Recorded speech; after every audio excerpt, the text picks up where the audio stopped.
The problem that I will be presenting to you guys today is number 14.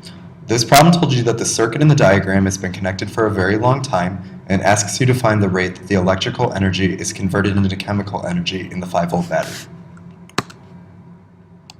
So your task here is to solve for the power in the battery.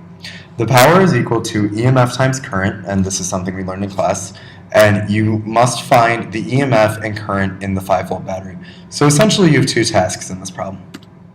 The first task, again, is to find the EMF of the battery. And you know, because the problem states that the battery is 5 volts, that the EMF is going to be 5 volts, given the battery has a base voltage of 5 volts. So your second step here is to find the current through the 5-volt battery.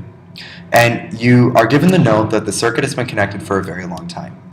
This essentially means that the capacitor will have no current through it at this point because it has been fully charged. Therefore, when you look at the circuit, the capacitor is no longer important in looking at the circuit, and the circuit loop will go from the 25-volt battery directly to the 5-volt battery back to the 25-volt battery in one big loop without passing through the junction where the capacitor is. You then can use the loop rule and use this to determine what the current is given what the total voltage drop is across this loop. So you start with the 25-volt battery, and you know that that battery has 25 volts going through it, and then go through the 5-volt battery where there's a voltage drop of 5 volts.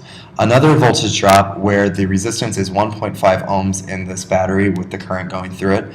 And finally, another voltage drop where it is across the 2.5 ohm resistance, and there's another voltage drop. Now we know that the current is going to be equal because the current is going to be equal throughout the entire loop. So you solve for I and you get that the current is 5 amperes.